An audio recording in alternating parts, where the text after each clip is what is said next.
Hello, hello, lovely year 3 designers. We're going to be making our wheelie good carts today. But first of all, I just want to remind you about the two ways that you can use an axle. The first is a fixed axle, where the axle is stuck to the base of your cart, stuck down. This means that when the wheel turns around, the axle is fixed. It doesn't move at all. Can we see that? No movement. So the second way of having your axle is a free moving axle. This is where the wheel and the axle move together. They freely move.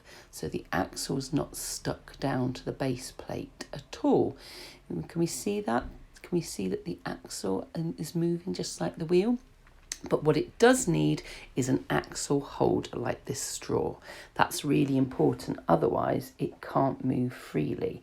If you stuck it down like we did with the first one, with the fixed axle, then that free moving axle just couldn't turn round. So that's important to think about when you're building your carts. Let's now have a look at the tools and materials we can use. We have to be very careful when we're using tools, not to walk around the classroom with them, and just be very sensible. Okay, let's have a look. So we've got a saw. Saws are sharp, we've got to be careful, but we've also got this clever little tool where we can use this to hold things we want to cut. So say we want to cut a piece of wood for the axle, we'd measure where we want it, we draw a line, we match it up with a line here, and then we can poke our saw inside the two edges there and we can cut down. And that means that we don't have to have our fingers right up close to it.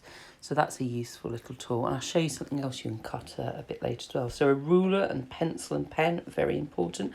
We've got here some wire cutters that you used in your last art project, but they're very good for cutting little bamboo canes. Then we've got scissors, of course, and we've got a nail and a hammer.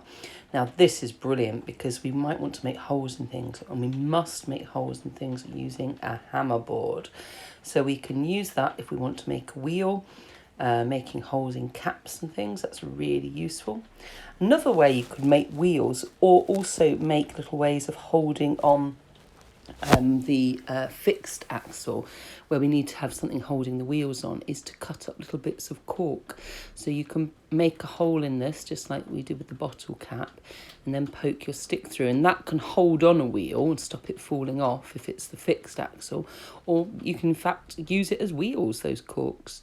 So there we go, lots of nice tools we can use. Now we're going to look at materials. We need things to make wheels. So I've got lots of different things you can make wheels with here. So we've got bottle tops, jar lids, cotton reels. You can play around and use anything you like. Then we've got things for making the base of our cart. And we've got things for making the axle holders like straws. And we've got lots of different tapes. We've got double-sided tape, sticky tape, masking tape, electrical tape, gaffer tape. We've got glue guns as well, but your teacher's got this, and I only want your teacher to use it with you. So if you've got a couple of bits that need sticking, your teacher will do it. We've also got card, we've got takeaway containers you can use. All of these to start building your little carts. Now, I'm just going to show you a few that I built, just very simple ones. I used craft sticks there, I use cotton reels, I use straws, lots and lots of tape, and you can just play around with this as your heart's content. There you go. I need a little bit of glue there, and my teacher would have done that if I was in class. There's my first little cart made. That's very cute. Hope that's going to be good and strong, so we're going to be testing our carts later. So our wheels can turn there. Great. Lovely. Yeah, no, I think that's worked out quite well. And I think the important thing to do is remember you need all these sections. You need the wheels, the axle, you need the base, and then you need a container, because we're going to be putting stones in our cart so we can see how good they are at carrying loads. So wheels, axle, a base and container. I'm just having a go here at stopping wheels falling off. So I'm using tape, or as I said earlier, you could use little bits of cork. Yeah, but that worked quite well actually, is wrapping tape around the ends of the skewers. And don't worry about making it look pretty. It's not about having beautiful, beautiful little carts. We're trying to make strong carts where the wheels turn and we can push it along and it can take a load, because we're going to put stones in there later.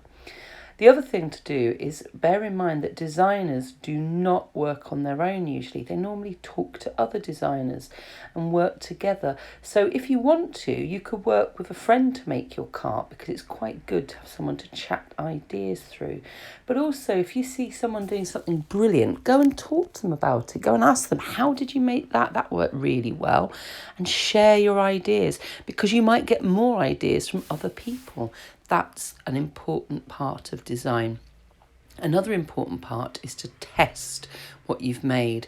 And if it doesn't quite work, you need to make what are called alterations, where you change things. Maybe something needs to be a bit heavier or a bit stronger. Maybe something isn't quite balanced. Maybe the wheels are a bit wonky on your cart. You need to have a bit of time to try out things and to work out how to get the most out of your design. So this is my third cart I made. I made 3 in all. You've just got to make 1. There we go. That was a nice little one. I made my own box rather than used a takeaway container. I got my wheels on there. This is an example of a free moving axle. This one is a fixed axle, where I made it nice and solid. And this one is a free moving axle as well. Now, next thing you're going to do is get some stones, put them into your carts, push them along and see how many pebbles that they can take. Then you can weigh them to see what sort of load it took, and we can have a look at who made the strongest cart. I'd love to see some photos, and I'd love to see who made the strongest carts.